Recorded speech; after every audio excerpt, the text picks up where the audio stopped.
Genial. Bueno, pues volviendo al cruce de estos estudios LGBT con los estudios árabes e islámicos, tenemos que, si partimos del concepto étnico-lingüístico, sería lo LGBT entre la población árabe, incluyendo la población árabe no musulmana, como hemos dicho, y o lo LGBTIQ+, en lengua árabe, incluyendo aquellos países no árabes, pero de mayoría arabófona, ¿de acuerdo? Si partiésemos o atendemos, porque tendremos ambos campos, del concepto religioso, tenemos el Islam y el hecho LGBT como teología, qué pasa con ese hecho, y por otro lado, qué pasa cuando la persona que encarna esa musulmanidad es LGBT. Y eso veremos que también va a cambiar mucho cuando si estamos dentro del mundo árabe, del mundo islámico o fuera del mundo árabe-islámico. Ahora a mí no me deja pasar. Lo siento. Hay algo aquí Bien, si vamos a esos campos de intersección, vemos que lo LGBT y el mundo árabe contemporáneo pues está representado más o menos por lo que hay en estas fotos. No sé si conocéis lo que hay aquí, a la gente que está aquí representada.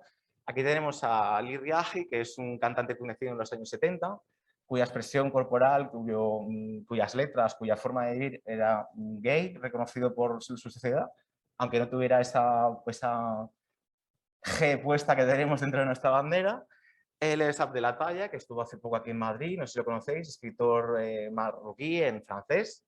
Ella es Amina Esboui, que es una femen tunecina, ex femen, porque ya se salió de femen. Fue una chica que enseñó en su día durante la revolución las tetas a una mezquita y la acabó en una cárcel. Y femen montó, no sé si os suena ese caso, pero bueno, es una activista LGBT, a día de hoy tiene un albergue en Sidi Bou Said, que es un barrio de la capital, y sigue haciendo activismo LGBT. Él es Hamed Sino, que es un cantante libanés reconocido muy internacionalmente con el grupo Masrour Laila. Y esto es una campaña de 2017 que dice, es de la asociación Shams, que es Sol, que es tunecina, es de 2017 y dice, arrojar a nuestros niños a la basura no está entre nuestras costumbres. O sea que digamos que si juntamos LGBT y mundo contemporáneo, podemos ir a cómo se encarna lo LGBT en personas, en identidad cultural, y la posibilidad que esto supone de enunciar una identidad positiva, el Mithli, que es como se empieza a llamar a lo gay, el Mithli frente al Mibun, que es el pasivo directamente, como sería ese término en árabe. Y luego está la representación cultural de las personas LGBT en cualquier ámbito cultural, sea en el cine, sea en la literatura, sea cómo se hace esa representación social. Y por otro lado, tenemos también el desarrollo de movimientos de reivindicación. O sea, como las asociaciones, como por ejemplo Shams, que fue la primera que fue legal en el mundo árabe, empieza a vehicular todo el tema de derechos de una manera legal, ¿no? Si vamos al otro campo, hemos dicho LGBT, árabe, todo esto. Vamos al otro lado, LGBT más Islam. A día de hoy nos encontraríamos esto. No sé si os suena algo de lo que va por aquí. Esta que se ve aquí en pequeñito es la manifestación que hubo en 2020 del orgullo LGBT musulmán en Londres. Él es Ludovic Muhammad Zahed, que es el primer imán que celebró matrimonios igualitarios islámicos entre personas del mismo sexo. Empezó haciéndolo en Sudáfrica y lleva unos años también haciéndolo en Francia, en mezquitas. Y luego he empezado por el final, pero no pasa nada, vamos hacia arriba. Tenemos colectivos de musulmanes LGBT, incluso en España tenemos Nasij en Barcelona, y por supuesto esto parte del encuentro de la teoría crítica con el Islam.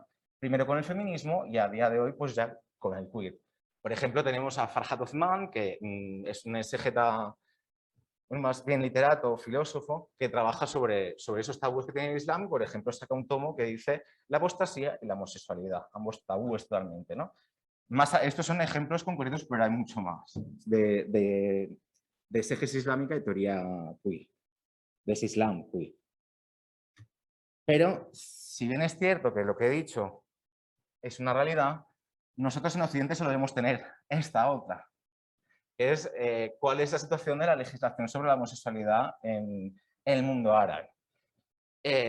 Los que están en marrón oscuro tienen una E o una P, y son los países que tienen pena de muerte a día de hoy, que puede ser posible o ejecutable. Es decir, que esa persona sea conmutada la pena de muerte por otro tipo de condena, o bien que ya directamente sea posible. Y aún así, los grados vemos que nunca llegan a tener un azul como el que puede tener Europa, sino que todo nuestro contexto se mueve entre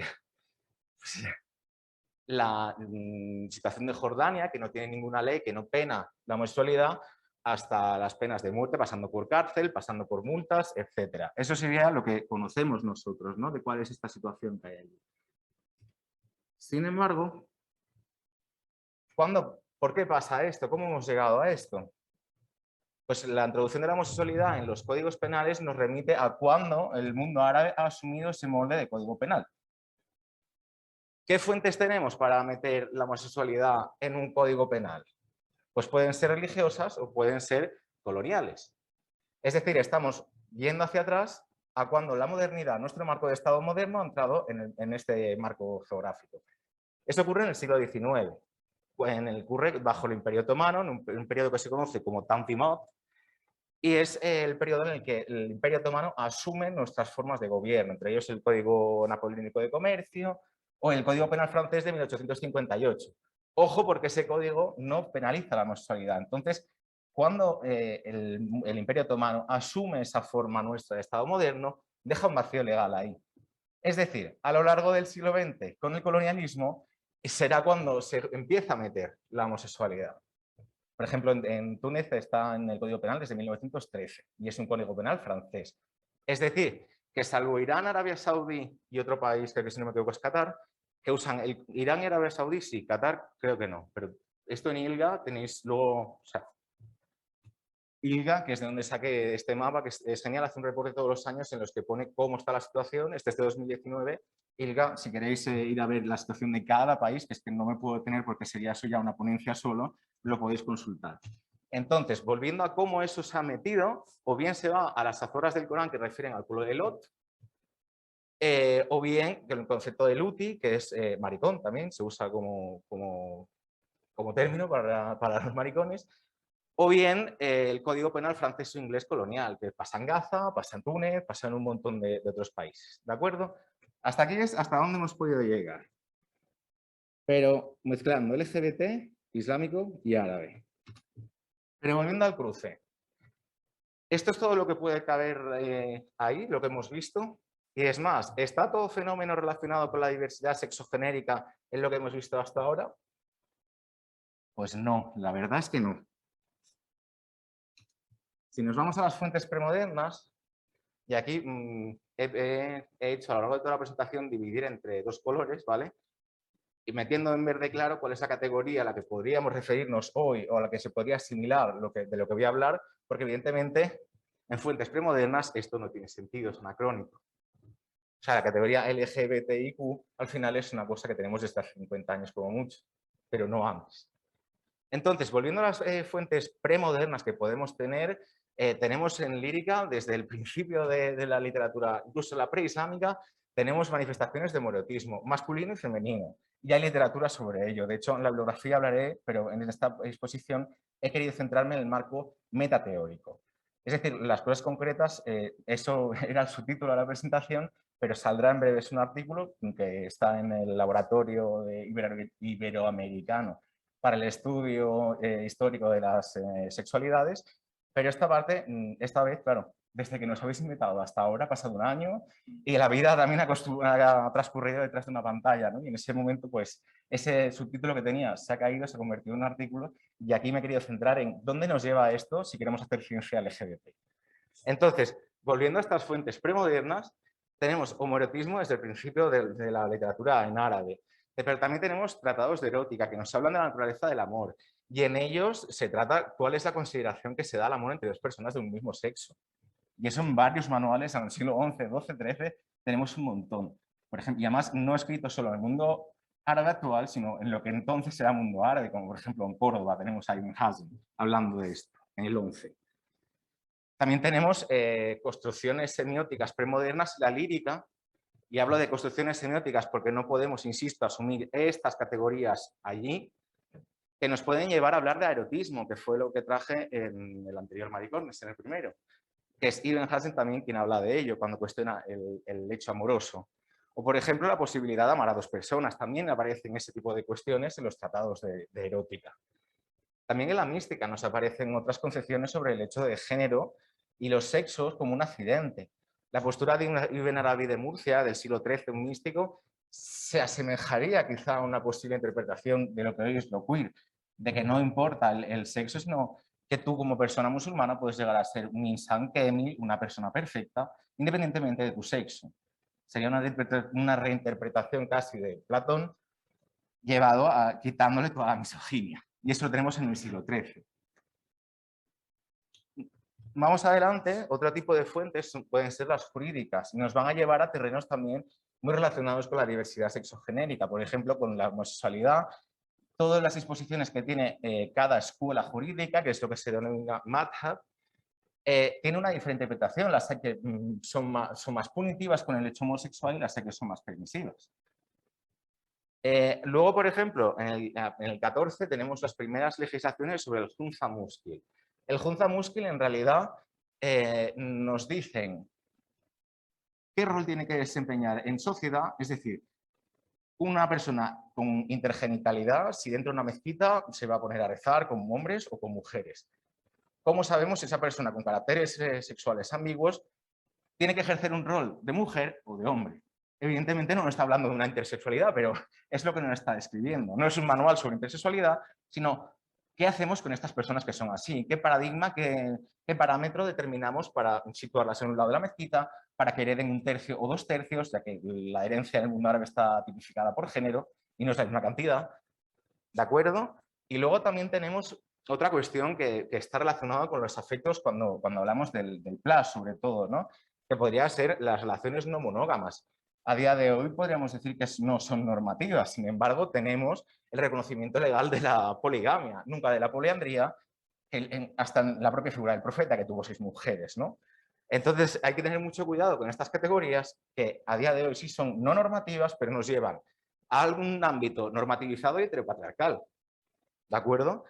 Y bueno, por otro lado, si eso lo observamos históricamente, vemos cómo ni siquiera estas uniones religiosas islámicas de un hombre con varias mujeres, ni siquiera son reconocidas por todas las legislaciones modernas a día de hoy. Por ejemplo, en Túnez no se contempla la posibilidad de que la poligamia sea legal.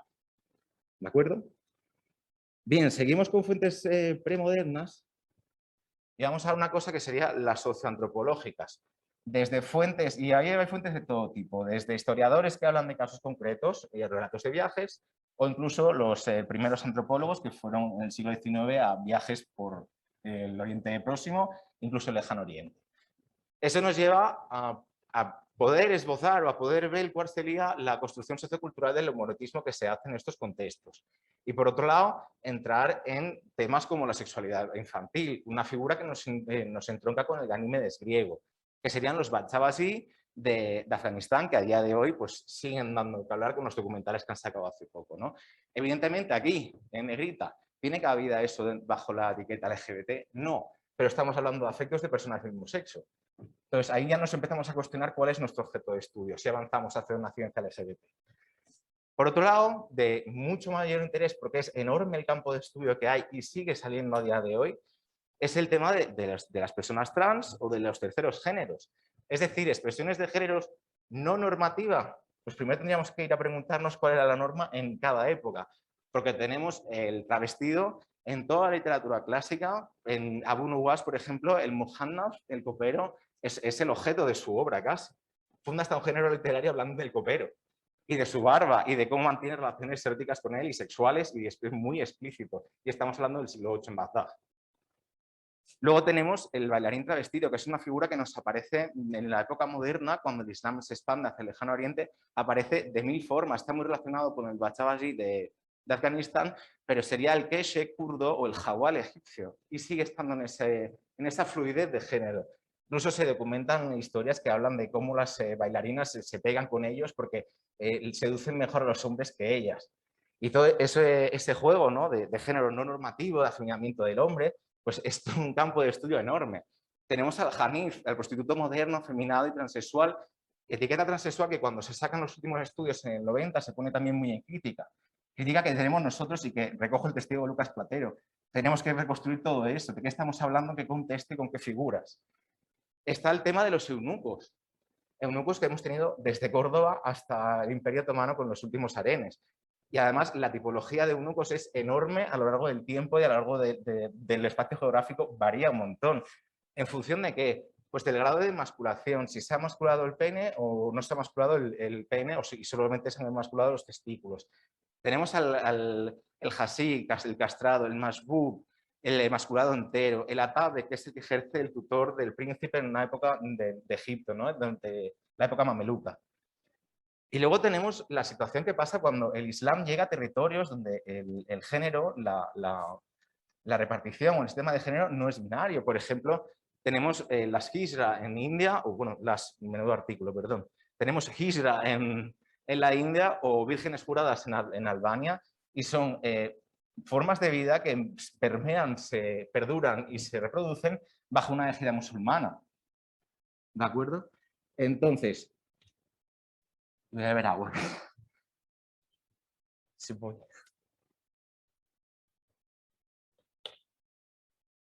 La pregunta aquí, volviendo otra vez al plano metateórico, sería, ¿son posibles unos estudios LGBTIQ árabes e islámicos? Pues evidentemente tenemos que intentarlo y debe de ser un programa interdisciplinar, pero tras lo visto yo creo que es muy evidente que saltan ciertas tensiones, ¿no? Lo primero es que lo LGTBIQ+ es un concepto moderno, podríamos decir postmoderno, porque es a partir de los años 50 cuando lo conceptualizamos así, y occidental. ¿Y qué pasa cuando nos vamos a otros mundos donde hay una gran cantidad de diversidad sexogenérica premoderna y no occidental? ¿La vamos a integrar o no la vamos a integrar? Yo vengo aquí a plantear más preguntas de las que he podido responder. Y por otro lado es el tema del colonialismo y el postcolonialismo. Pero ojo, porque es que cuando se trata este tema, muchas veces parece que es Occidente el que impone una visión, que sí, lo tenemos que reconocer, pero no hay que olvidarse de que hay un sustrato, de que hay marcos normativos e instituciones premodernas previas, que están ahí, que son propias, y que ejercen un dialogismo con la modernidad que nosotros proyectamos y llevamos. Entonces, posibles aportaciones que podríamos tener, pues evidentemente es la construcción de un saber desde una perspectiva transcultural. No podemos excluir nosotros como el sujeto o como el productor de conocimiento sobre este tema, sino jugar en dialogismo, porque nos aporta un montón sobre qué tipo de ciencia estamos haciendo y qué sesgos estamos metiendo. Y por supuesto tiene que haber un debate sobre la conceptualización actual del campo de estudio, ¿no? Eso nos lleva, evidentemente, a una reflexión conceptual y a buscar nuevos enfoques metodológicos, como por ejemplo investigar sobre esa construcción y variación de la normalidad y de la normatividad, y evidentemente eso nos va a llevar al desarrollo de nuevos marcos de análisis. Y bueno, la bibliografía ni os la voy a comentar. Y muchísimas gracias.